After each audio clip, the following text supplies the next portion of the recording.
Assalamualaikum warahmatullahi wabarakatuh. Sebelum era modern seperti sekarang, proses melahirkan tak semudah itu. Zaman dulu, ketika teknologi belum ada, doa dan tirakatlah yang diberlakukan. Sebelum ada bidan, ada yang namanya dukun beranak. Tapi tahukah kalian, kalau ada sebuah larangan yang pamali untuk dilanggar ketika menjemput seorang dukun beranak? Apa itu? Simak video ini ya, dan selamat datang di channel Bang Page Illustration.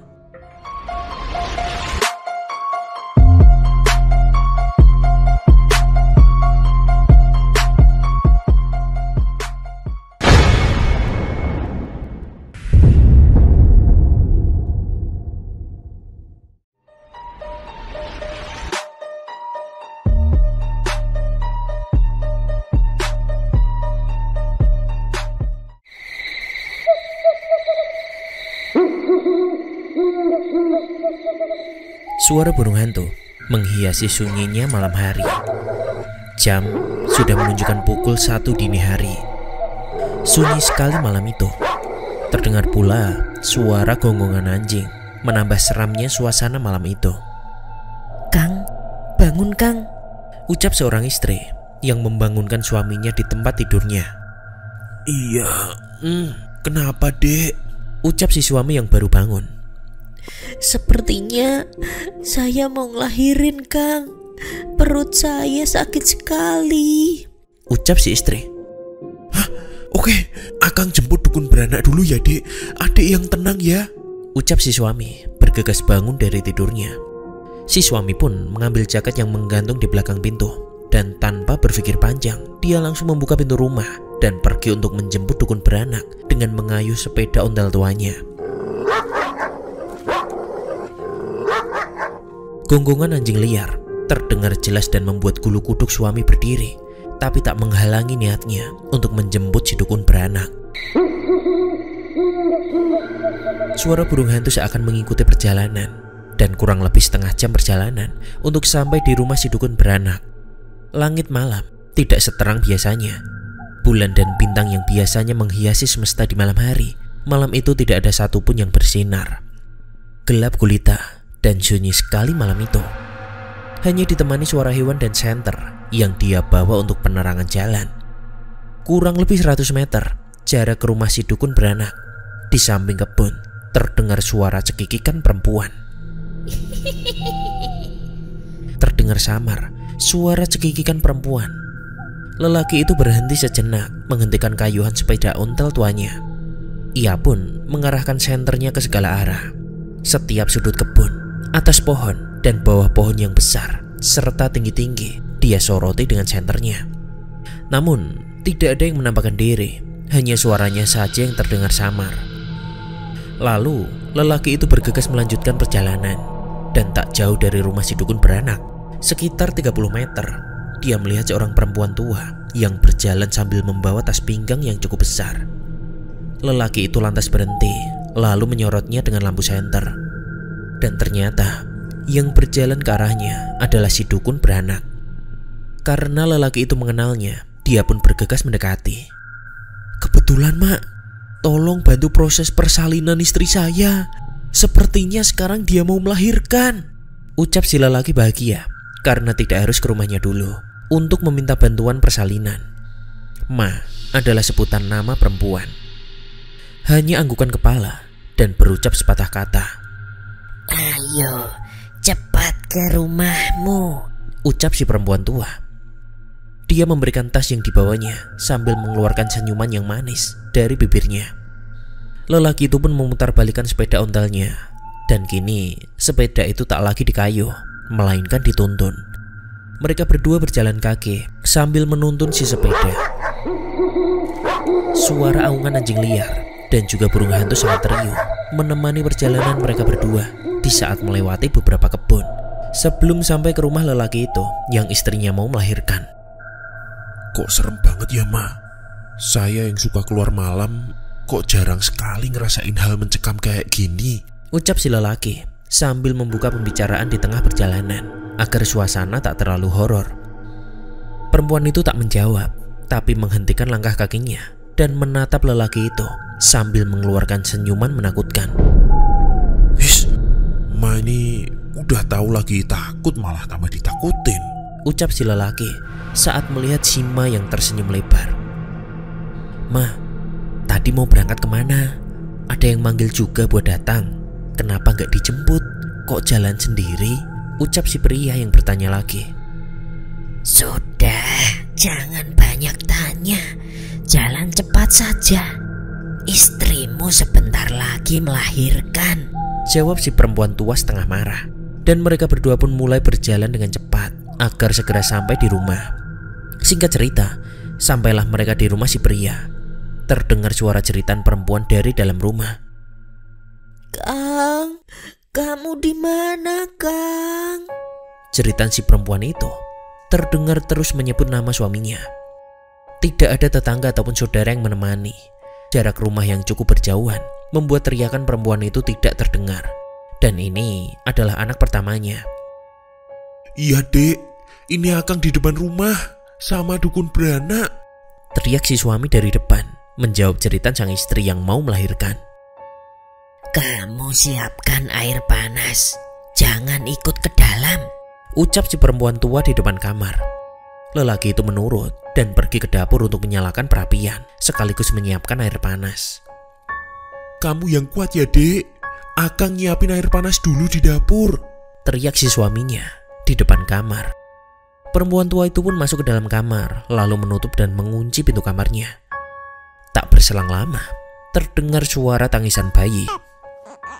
Tangisan bayi itu terdengar sangat keras dari dalam kamar, menandakan istrinya sudah melahirkan. Bergegaslah si suaminya menuju ke kamar. Ma, ini air panasnya. Suara ketukan pintu yang diketok terus menerus dari luar kamar. Ucapan si suami sambil membawa air panas. Anakku, anakku mau dibawa kemana? Kang, anak kita Kang, anak kita dibawa pergi, teriak sang istri sekuat tenaga sebelum tak terdengar lagi yang ternyata sudah pingsan. Si suami yang sangat kaget itu pun segera mendobrak kamar. Dek, anak kita kenapa? Dek, teriak si suami dengan nada tinggi.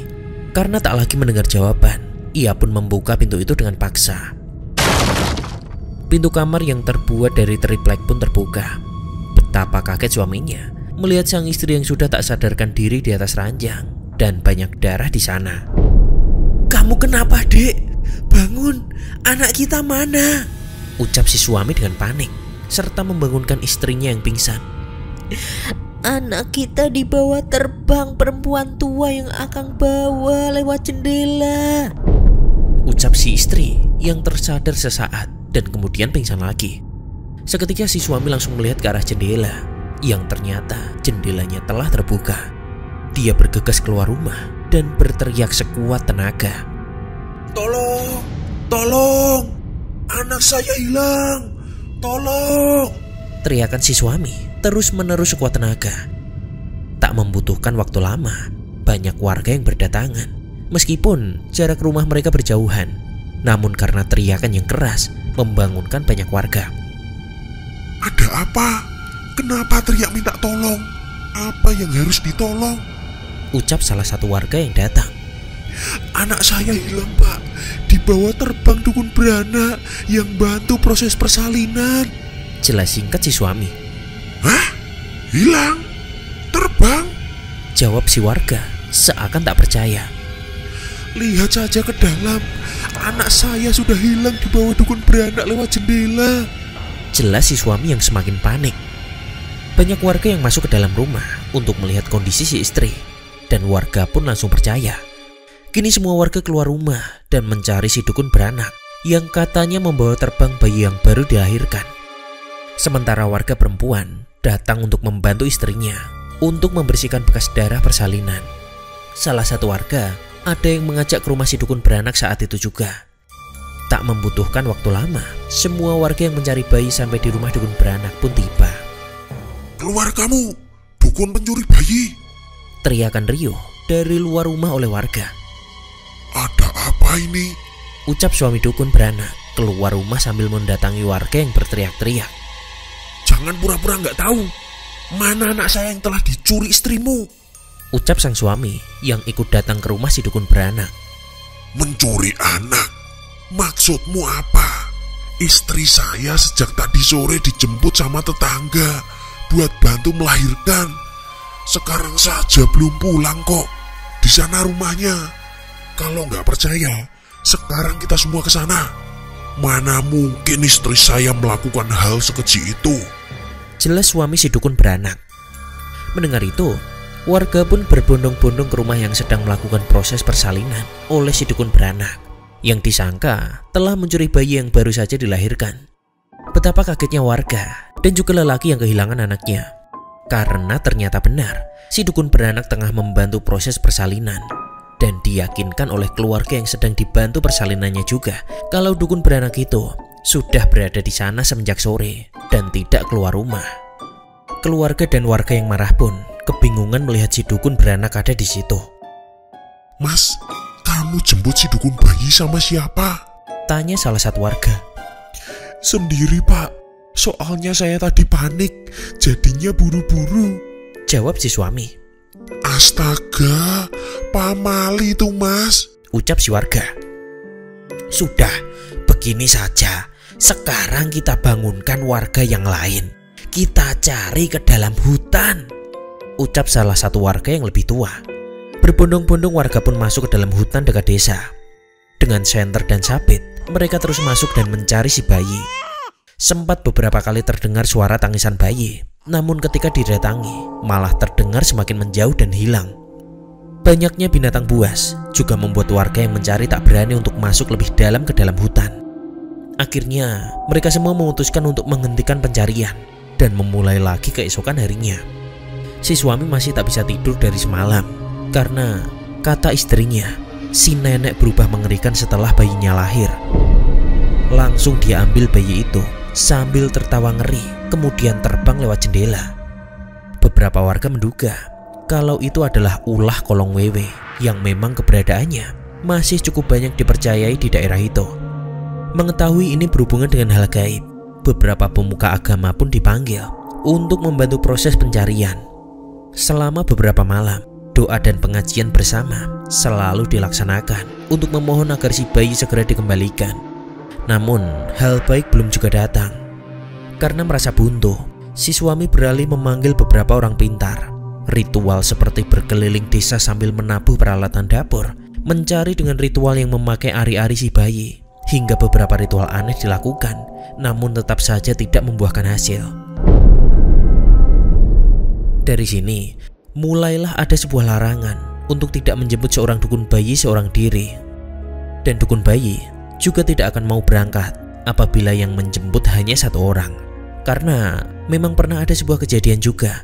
Seorang dukun bayi dijemput ketika tengah malam dan diminta untuk membantu persalinan. Ketika dia berangkat, tanpa dia ketahui kalau yang melahirkan ternyata adalah makhluk gaib. Kisah ini diambil dari salah satu dukun beranak yang membantu proses melahirkan adik perempuan saya. Kala itu, jam 3 pagi, ibu saya merasa kalau adik saya akan segera lahir. Dan di waktu itu juga, saya disuruh menjemput dukun beranak di kampung sebelah oleh bapak saya. Dan saat saya sampai di rumah si dukun beranak, saya malah diusir, disuruh balik lagi, dan harus membawa teman. Saya pun menurut dan membangunkan Ahmad, salah satu teman saya, untuk menjemput si dukun beranak. Setelah semua selesai, saya yang penasaran pun segera menanyakan alasannya. Dan kemudian si dukun menceritakan kisah di atas setelah adik perempuanku dilahirkan. Ternyata kejadian di atas juga pernah dialami oleh seorang buyutnya. Ada yang menyerupai buyutnya untuk membantu proses persalinan di malam hari. Dan ketika bayi terlahir, ternyata itu bukanlah buyutnya. Bayi itu hilang entah kemana, dan siapa yang mengambil sampai sekarang tidak pernah ketemu. Sekian cerita yang bisa Bang Bet ceritakan. Cerita ini adalah salah satu cerita dari urban legend yang narasumber sendiri dapat dari seseorang yang menyatakan pernah mengalaminya. Untuk teman-teman yang percaya atau tidak percaya, semua kembali ke keyakinan diri kita masing-masing. Yang jelas, pantaslah kita selalu berdoa dalam keadaan apapun agar kita selalu diberikan lindungan oleh Yang Maha Kuasa. Terima kasih sudah menonton dan jangan lupa untuk tonton video-video Bang Pet yang lainnya. Sekian dan wassalamualaikum warahmatullahi wabarakatuh.